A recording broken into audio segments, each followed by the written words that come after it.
Hello everyone. आज हम Nestle India के बारे में बात करने जा रहे हैं, जो कि लिस्टेड कंपनी है इंडिया के अंदर। And guys, welcome to the presentation here. हम इस कंपनी के फंडामेंटल्स के बारे में बात करेंगे और इसमें थोड़ा डीप डाइव करते हैं। अगर आप ये कंपनी देख सकते हो, इसके जो भी प्रोडक्ट्स हैं आपको हर घर में मिल जाएंगे, और कहीं ना कहीं सब ने ही इस कंपनी के प्रोडक्ट्स कभी ना कभी अपनी लाइफ में यूज़ किए होंगे। तो जैसे कि मैगी तो हर बच्चे ने आज तक खाई होगी, कॉफ़ी हर जगह आपको मिलती है। तो KitKat chocolate one of the favourite होता है कई लोगों का बहुत। लाइक काफ़ी सारे सेगमेंट्स हैं इनके, डेयरी सेगमेंट भी है इनका, सीरियल्स का भी है। तो इस कंपनी का जो शेयर प्राइस है उसके बारे में भी बात करेंगे, टेक्निकल्स के बारे में हम बाद में बात करेंगे। तो अभी पहले फंडामेंटल्स थोड़ा देखते हैं इस कंपनी के। तो वहीं पर अगर हम इसकी मार्केट कैप को देखते हैं, वो अभी जो चल रही है वो 2,34,000 के आसपास चल रही है। करंट शेयर प्राइस है 2,431 के आसपास है। वहीं पर जो EPS इस कंपनी का स्टैंड करता है, वो स्टैंड कर रहा है समवेयर अराउंड 34.4 के आसपास। स्टॉक का जो PE है वो चल रहा है इसका 75.7 के आसपास। थोड़ा एक्सपेंसिव PE भी चल रहा है। जो बुक वैल्यू इसकी 42.7 के आसपास है। वहीं पर इस कंपनी का जो प्राइस टू बुक है वो बहुत ज़्यादा हाई ट्रेड कर रहा है, वो जो है 56.9 के आसपास चल रहा है इनका। वहीं पर जो करंट एसेट्स हैं इनके वो 3,734 करोड़ हैं। वहीं पर जो करंट लाइबिलिटीज़ इस कंपनीज की है वो ज़्यादा है अपने एसेट्स से, तो और जो डेट इनकी करंट स्टैंड करती है वो 1,167 करोड़ के आसपास की चल रही है। तो अगर हम इस कंपनी के अगले बात करते हैं, जो प्राइस टू जो बुक वैल्यू है वो बहुत ही अपनी हाई पे ट्रेड कर रहा है राइट नाउ। तो अगर देखते हैं, जो अराउंड 110 के आसपास पहुंचने वाला था इसका प्राइस टू बुक वैल्यू। तो इसके कारण आप देख रहे हो जो स्टॉक भी है वो इतना परफॉर्म नहीं कर पा रहा है, ये भी एक रीज़न है। वहीं पर जो मीडियन PE है इसका समवेयर अराउंड 50 to 55 के आसपास है, वो भी नहीं इतना चल पा रहा है स्टॉक इस कारण भी। तो इसका प्राइस टू अर्निंग भी काफ़ी ऊपर जा चुका है।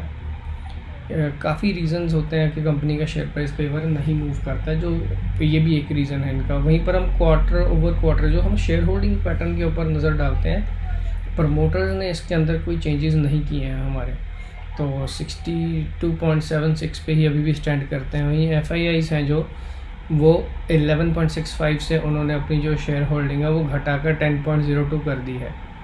वहीं पर अगर हम DIIs की बात करते हैं, DIIs की जो शेयर होल्डिंग है वो थोड़ा सा बढ़ गया है इस कंपनी के अंदर, जो कि 9.14 से बढ़कर 11.30 हो गया है। पब्लिक ने इतनी शेयर होल्डिंग भी अपनी मेंटेन की हुई, ज़्यादा इतना बेचा नहीं है। पब्लिक ने भी 16.45 से वो गिरकर थोड़ा बहुत ही नीचे आया है, जो कि 15.90 है। वहीं पर अगर हम ईयर ओवर ईयर देखते हैं, लॉन्ग टर्म ट्रेंड देखते हैं, वहीं पर फिर प्रमोटर्स ने भी अपनी शेयर होल्डिंग के अंदर एक मजबूत पकड़ होल्ड करी हुई है कंपनी ने। तो वहीं पर अगर हम FIIs देखते हैं, FIIs ने भी लॉन्ग टर्म में वो गिरावट आती जा रही है। 12%, अराउंड 12% से गिरकर वो अराउंड 10%, इतना ज़्यादा नहीं बेचा है। वहीं पर हमारे DIIs ने भी ख़रीद लिया है। पब्लिक ने 70.20 से उन्होंने बेचकर अपनी जो होल्डिंग उनकी 15.90 उनकी होल्डिंग आ चुकी है। वहीं पर अगर हम इनके रिज़ल्ट्स की बात करते हैं, इनके रिज़ल्ट हम देखेंगे क्वार्टर ओवर क्वार्टर में क्या चेंजेस आए हैं। दिसंबर 2004 और मार्च 2025 की अगर हम सेल्स देखते हैं, उसके अंदर सेल्स के अंदर इनका 15% से सेल्स बढ़ गई है। EBITDA के अंदर भी बढ़ोतरी आई है 26.2%। वहीं पर जो इंटरेस्ट है, जो इनका इंटरेस्ट कॉस्ट थोड़ा बढ़ गया है 8.4% से। डेप्रिसिएशन स्टैंडिंग अराउंड 3.4% के आसपास। वहीं पर अगर हम इनके नेट प्रॉफिट्स देखते हैं, quarter over quarter net profit 27.2% से जंप किए हैं। तो अगर आप इस कंपनी का ऑपरेटिंग प्रॉफिट जो मार्जिन्स देखना चाहोगे, वो 23.1 था, और अभी वो बढ़कर 25.2 हो गया, which is a good thing. EBITDA margins जो आप इसके देखते हो वो 23.2 से बढ़कर 25.4% हो चुके हैं। और नेट प्रॉफिट मार्जिन्स की बात अगर करते हैं, वो भी थोड़ा इम्प्रूव हुआ क्वार्टर ओवर क्वार्टर, 14.6% से बढ़कर वो 16.1% पे आ चुका है। तो यहाँ पर तो हमें इम्प्रूवमेंट दिखाई दे रही है क्वार्टर ओवर क्वार्टर पर, बट वहीं पर अगर हम ईयरली नज़र डालते हैं, लास्ट ईयर मार्च 24 और मार्च 25 का जो क्वार्टर अगर हम देखते हैं, उसके अंदर जो इस कंपनी का सेल्स है वो 4.5% से बढ़ा है और एबिटदा भी इतना ज़्यादा ग्रो नहीं कर पाया है। वहीं पर अगर हम इसका नेट प्रॉफिट देखते हैं, नेट प्रॉफिट के अंदर इसकी गिरावट आ गई है, जो कि नेगेटिव 5.2% से इसका गिरा है। वहीं पर एबिटदा मार्जिन्स जो थे इनके 26.3% से वो गिर कर 25.4% हो गए हैं। नेट प्रॉफिट मार्जिन्स में भी यहाँ गिरावट आई है, 17.7 से गिर कर 16.1% हो गया है। तो हमारा जो ऑपरेटिंग प्रॉफिट है, जो ऑपरेटिंग प्रॉफिट मार्जिन जो 25.6% था, वो अराउंड 25.2% आ गया है अभी तक। वहीं पर ईयर ओवर ईयर अगर हम नज़र डालते हैं, इसकी रेवेन्यू के अंदर भी गिरावट आई है, जो कि 17.2% है। एबिटदा 14.6% से गिर चुका है। और वहीं पर अगर हम इनके नेट प्रॉफिट्स की बात करते हैं, वो नेगेटिव 15.7% आ चुके हैं, जहां पर आप देखोगे कि शेयर प्राइस में भी एक डाउनवर्ड प्रेशर आया हुआ है। वहीं पर अगर हम इस कंपनी के ROE की बात करते हैं, 80.5 के आसपास चल रही है उसकी। ROCE है जो इस कंपनी की, वो 102 के आसपास चल रही है। डेट टू इक्विटी अगर देखते हैं, वो अराउंड 28.3% पे चल रही है, 0.28 के आसपास अगर लगा सकते हो आप। एबिटदा मार्जिन से 25.36 पे स्टैंड करते हैं, जो एबिट मार्जिन हैं वो 22.69 के आसपास स्टैंड करते हैं।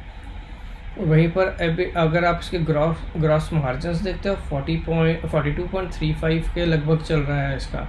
वहीं पर नेट प्रॉफिट मार्जिन जो 17.75 हो गया है। ऑपरेटिंग प्रॉफिट मार्जिन है जो वो 22.2 हुआ है इस कंपनी का। वहीं पर सेल्स में भी गिरावट दिखाई दे रही है हमें, एबिटदा ग्रोथ के अंदर भी गिरावट है, नेट प्रॉफिट के अंदर भी गिरावट आई हुई है।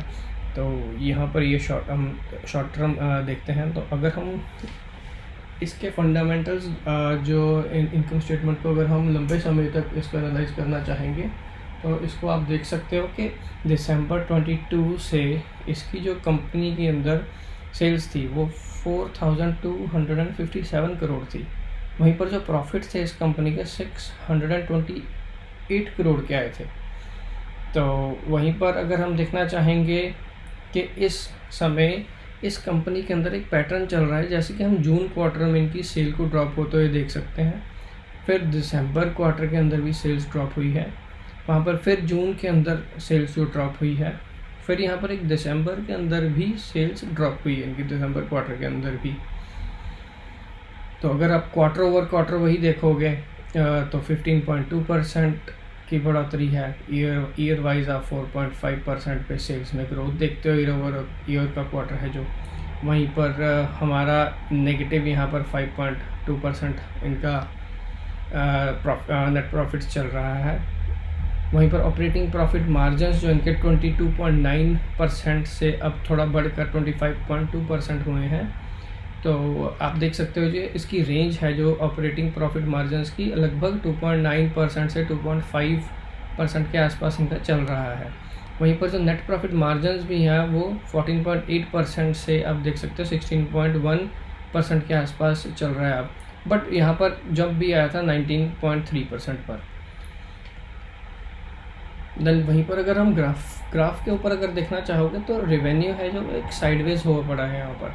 इवन कि यहाँ पर परसेंटेज वाइज सेल गिरती है, परसेंटेज वाइज फिर बढ़ती है, फिर यहाँ पर ड्रॉप आता है, फिर यहाँ पर एक बढ़ोतरी आती है सेल के अंदर। तो एक ये पैटर्न के अंदर यहाँ पर ये चल रहे हैं। वहीं पर अगर आप प्रॉफिट्स में भी देखोगे, प्रॉफिट्स के अंदर भी वही सेम सिनेरियो है। तो शेयर प्राइस भी साइडवेज ऊपर नीचे थोड़ा चलता रहेगा। तो अगर हम लॉन्ग टर्म के बारे में अगर देखना चाहते हैं, तो लॉन्ग टर्म इस कंपनी का जो शेयर है वो कैसा परफॉर्म कर सकता है वो भी हम आगे चल के देखेंगे, हम टेक्निकल्स भी देखेंगे। तो ईयरली अगर हम इनकम स्टेटमेंट को देखते हैं, तो जो रिवेन्यू 9,141 करोड़ का था दिसंबर 16 में, वो बढ़कर 20,202 करोड़ हो चुका है, जो कि लगभग 9% के CAGR से ग्रो कर रहा है। लॉन्ग टर्म हम देख सकते हैं कि कंपनी का रिवेन्यू अराउंड 9% के आसपास ग्रो कर रहा है, बट यहाँ पर 3 इयर्स में एक ड्रॉप आया है जो कि 6% CAGR दिखाई दे रहा है हमें। वहीं पर जो हम इसके ऑपरेटिंग प्रॉफिट को चेक देख रहे हैं वो 13% से इनका ऑपरेटिंग प्रॉफिट की ग्रोथ आई थी। वहीं पर अगर हम देखते हैं यहाँ पर एक गिरावट आई है, तो बट ईयर ओवर ईयर भी सेल की गिरावट आई है, तो ऑपरेटिंग प्रॉफिट्स भी डेफिनेटली गिरेंगे। एबिटडा के अंदर भी गिरावट आई है यहाँ पर 14.6% के आसपास की। तो समवेयर अराउंड प्रॉफिट्स के अंदर अगर हम देखते हैं प्रॉफिट के अंदर क्या हो रहा है, तो जो दिसंबर 16 के अंदर 1001 करोड़ के प्रॉफिट थे वो 3 गुना होकर 3315 करोड़ के लगभग चल रहा है। बट यहाँ पर भी 15.7% का एक ड्रॉप आया है। तो इसके जो प्रॉफिट्स यहाँ पर अगर हम देखते हैं दिसंबर 18 31.2% से बढ़ा था, यहाँ पर फिर से 31.2% से एक बढ़ा था। तो अगर हम लॉन्ग टर्म कंपनी के बारे में देखना चाहते हैं तो प्रॉफिट्स अराउंड 14% 9 ईयर के CAGR पे ग्रो हो रहा है, यहाँ पर 10 और 12। तो हम ये सोच सकते हैं कि आने वाले समय में जो कंपनी है समवेयर अराउंड 10 to 14% से ये कंपनी ग्रो कर सकती है। वहीं पर रेवेन्यू के अंदर आप देखते हो रेवेन्यू स्लोली इसका बढ़ रहा था, बट यहीं पर आकर एक ड्रॉप आ गया है इस कंपनी के रेवेन्यू के ऊपर। क्योंकि अगर जियोपॉलिटिकली अगर हम देखते हैं क्रूड ऑयल प्राइसेस स्पाइक हुए थे, तो सप्लाई बॉटलनेक्स भी हुई हैं, और वहाँ पर जियोपॉलिटिकल इश्यूज चल रहे हैं, वॉर्स चल रहे हैं, तो रेवेन्यू को प्रेशर तो ज़रूर आएगा ही आएगा। तो अगर हम ईयर ओवर ईयर की बात करते हैं, जो प्रॉफिट ग्रोथ है वो हमारी अभी भी नेगेटिव में चल रही है। तो हाईएस्ट प्रॉफिट ग्रोथ इन्होंने जो दर्ज की थी वो की थी अराउंड 31.2% की। वहीं पर अगर हम बैलेंस शीट में इक्विटी कैपिटल के अंदर देखते हैं तो वहाँ पर भी कोई ज़्यादा चेंजेस नहीं आए हैं। वो 96 करोड़ के आसपास ही इनका इक्विटी कैपिटल चल रहा है। रिज़र्व्स के अंदर अगर हम देखते हैं रिज़र्व भी इतने ज़्यादा बड़े नहीं हैं। दिसंबर 16 से अगर हम देखते हैं वो 3186 करोड़ से बढ़कर समवेयर अराउंड 4221 के आसपास ही चल रहे हैं। वहीं पर अगर हम इनकी लाइबिलिटीज़ देखते हैं वो समवेयर अराउंड डबल हो चुकी है। अदर लाइबिलिटीज़ भी इनकी बढ़ रही है, 3495 करोड़ से बढ़कर इनकी अदर लाइबिलिटीज़ है जो वो 7040 के आसपास स्टैंड करती है। तो लाइबिलिटी लॉन्ग टर्म में 8% CAGR से बढ़ रही है इनकी। वहीं पर हमारा टोटल एसेट्स है जो समवेयर अराउंड 9 to 7% के आसपास ये बढ़ेगा इन फ्यूचर भी। तो हम यहाँ से एक कंपनी के अनुमान लगा सकते हैं ग्रोथ के अंदर। वहीं पर अगर हम रिसीवेबल्स देखते हैं, इस कंपनी के रिसीवेबल्स बढ़ते जा रहे हैं, वहीं पर इन्वेंट्री भी बढ़ती जा रही है। यहाँ पर अगर हम देखते हैं 940 करोड़ की इन्वेंट्रीज थी और वो बढ़कर 2850 करोड़ के आसपास इनकी इन्वेंट्री स्टैंड करती है। कैश के अंदर एक ड्रॉप आया है, समवेयर अराउंड वर्किंग कैपिटल इनका नेगेटिव में गया है। तो जो हम टोटल नेटवर्थ इस कंपनी का देखते हैं वो 4117 करोड़ के लगभग स्टैंड करता है। वहीं पर अगर हम इस कंपनी के ROE के बारे में बात करेंगे तो जो ROE इस कंपनी का है वो 36.6 से बढ़ गया था, बढ़कर वो चला गया था 108 के आसपास। तो देन 2023 के अंदर वो 121 के आसपास पहुंच गया था। बट अभी एक इसके अंदर शार्प ड्रॉप आ गया है 88.9, जहाँ पर एक इन्वेस्टर्स थोड़ा डर गए हैं। वहीं पर अगर हम इस कंपनी का लॉन्ग टर्म प्रोजेक्शंस देख रहे हैं कि वो अराउंड 14 to 10% के आसपास ये कंपनी बढ़ रही है। वहीं पर अगर हम इसके एसेट्स के बारे में बात करेंगे तो कंपनी के जो टोटल एसेट्स में तो बढ़ोतरी हो ही रही है। तो अगर ये कंपनी ऐसे ही अपने एसेट्स बढ़ाती गई तो कंपनी थोड़ा स्ट्रॉन्ग भी हो जाएगी। इस कंपनी के कैश फ्लोज की अगर हम बात करते हैं, जो cash flows from operating activities है इस कंपनी का 1466 करोड़ का था, जो कि 2016 दिसंबर के अंदर था। वहीं पर वो बढ़कर 2936 करोड़ के आसपास स्टैंड करता है अभी। तो यहाँ पर अगर हम देखते हैं कैश फ्रॉम इन्वेस्टिंग एक्टिविटीज़, अगर इन्वेस्टिंग का नंबर बड़ा हो ऑपरेटिंग से तो it's a red flag, but here it's not like that. So इसमें कोई डरने वाली बात नहीं है। इस कंपनी का अगर हम कैपेक्स की बात करें, कंपनी कैपेक्स भी कर रही है। जो कैपेक्स ग्रोथ है इसकी अराउंड 8% से, बट 5 ईयर CAGR इसका चल रहा है अराउंड 11% के आसपास। तो इसके कोई चांसेस नहीं है कि ये कंपनी कैपेक्स नहीं कर रही है। बट रीसेंट इन्होंने अगर हम देखते हैं कैपेक्स के अंदर डिप आया है, बट यहाँ से अगर हम दिसंबर 17 से लेकर अब तक देखते हैं तो उस कैपेक्स अच्छा ही हो रहा है इस कंपनी के अंदर। और जो फ्री कैश फ्लोज है उसके अंदर इसी साल डिप आया है, जो कि हम मार्च 2025 की बात कर रहे हैं, 952 का। तो जो कैश फ्लोज की ग्रोथ है वो नेगेटिव 47% की हुई है। अगर हम 24 की बात करते हैं वहाँ भी नेगेटिव 39% की ग्रोथ के अंदर डिप आया है एक। यहीं पर अगर हम जो फंड एनालिसिस इस कंपनी का करते हैं तो जो हमारा नेट इनकम है इसका, कंपनी का नेट प्रॉफिट जो मार्जिन्स अगर हम देखते हैं वो 11% से बढ़कर 16.4 हुआ है। तो एक काइंड ऑफ मेंटेन कर रहे हैं, दैट इज़ वेरी गुड कि अगर कंपनी अपना मेंटेन कर रही है। जो एसेट टर्नओवर है वो उनका 1.6x हो गया है करंटली, जो कि पहले स्टैंड करता था 2.3x पे। वहीं पर जो इक्विटी मल्टीप्लायर है वो 3x हो गया, बट एक टाइम पे ये कंपनी 4.2x पे चलती थी, बट जो आज 3x हो गया है।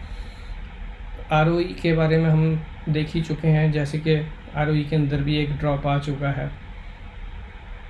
वहीं पर अगर हम टैक्स बर्डन देखते हैं, टैक्स बर्डन धीरे धीरे बढ़ रहा है, बट इतना ज़्यादा नहीं है स्टिल क्योंकि इनके प्रॉब्लम इनका है एसेट्स इनके ज़्यादा है और लाइबिलिटीज़ एसेट्स इनके हैं और लाइबिलिटीज़ ज़्यादा है, एसेट्स इनके कम चल रहे हैं आजकल। तो वहीं पर अगर हम इसके परसेंटेज के अंदर ग्रोथ वाइज देखना चाहेंगे और रेशियोज़ के अंदर हम देखना चाहेंगे तो आप यहाँ पर एक नज़र डाल सकते हो अपनी स्क्रीन को पॉज करके, जो कि हम ग्रोथ के बारे में हम पहले बात कर चुके हैं। वहीं पर अगर हम देखना चाहेंगे इस कंपनी का फ्यूचर क्या है, ये कोई रिकमेंडेशन नहीं है शेयर बाय करने की और सेल करने की, कोई एक्शन ना लो। ये मेरा खुद का पर्सनल एक व्यू है, जो मैं खुद सोचता हूँ कि अगर मैं कंपनी को ऐसे ग्रो करता हूँ तो कंपनी की एक्सपेक्टेशंस के हिसाब से क्या शेयर प्राइस निकल सकता है। तो अगर हम देखना चाहेंगे कि लॉन्ग टर्म के अंदर इसकी जो एवरेज ग्रोथ हमने देखी है वो समवेयर अराउंड इसकी 10% के आसपास चल रही है, 10%, और CAGR 8.3 चल रही है और वहीं अगर मैं स्टैंडर्ड डिविएशन देखता हूँ वो 11.7 है। तो मैंने इन थ्री मेथड्स के हिसाब से एक एवरेज लेकर अपना ग्रोथ पर्सपेक्टिव इस कंपनी के लिए रखा है, जो कि अगर हम देखते हैं जो करंट अर्निंग पर शेयर है इस कंपनी का वो समवेयर अराउंड चल रहा है 34.38। सो 34.38 को अगर मैं इसको ग्रोथ देता हूँ तो नेक्स्ट 10 ईयर्स के बारे में अगर मैं सोचता हूँ मार्च 2035, तो इसका जो अर्निंग पर शेयर होना चाहिए वो 67.26 है। उसको मैंने प्राइस टू अर्निंग दिया है 74.04 का, क्योंकि जो प्राइस टू अर्निंग्स है उससे मल्टीप्लाई करेंगे EPS का तो हमें एक फ्यूचर शेयर प्राइस मिल सकता है। बट ये जो PE है बहुत हाई PE है, बट इतने PE के ऊपर हाई पे ट्रेड नहीं करना चाहिए, क्योंकि अभी कंपनी के अंदर ग्रोथ स्लो आई है, तो वहाँ पर हमें शेयर प्राइस में जो ये टारगेट्स हैं वो अचीव शायद ना हो। बट वहीं पर अगर हम अर्निंग पर शेयर का जो हम एक ट्रैजेक्टरी देखते हैं उसके हिसाब से हम ये देख रहे हैं कि जो प्रॉफिट्स हैं वो लॉन्ग टर्म में अराउंड वेटेड एवरेज ग्रोथ है जो उसकी वो 12.2% की है। वहीं पर उसी के हिसाब से अगर हम देखते हैं जो इंट्रिंसिक वैल्यू इस कंपनी की निकल के आ रही है वो 118 के आसपास की लग रही है।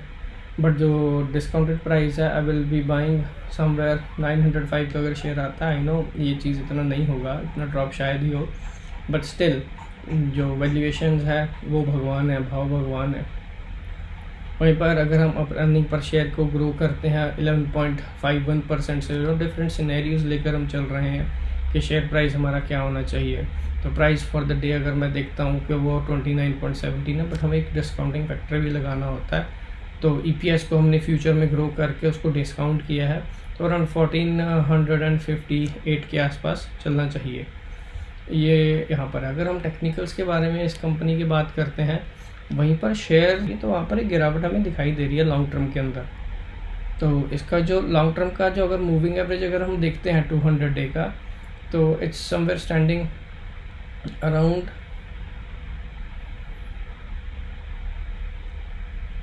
100 डे मूविंग एवरेज के आसपास चल रहा है। 2122 का 100 डे मूविंग एवरेज आ रहा है इसका। और वीकली के हिसाब से अगर हम देखना चाहेंगे तो वीकली चार्ट के अंदर पैटर्न्स अगर हमें कोई दिखाई दे रहे हैं तो हम वो भी देखना चाहेंगे। जैसे कि हम इसका एक पैटर्न देखते हैं शेयर प्राइस के अंदर, यहाँ पर डबल टॉप बन गया था, डबल टॉप पे इसके अंदर गिरावट आई है।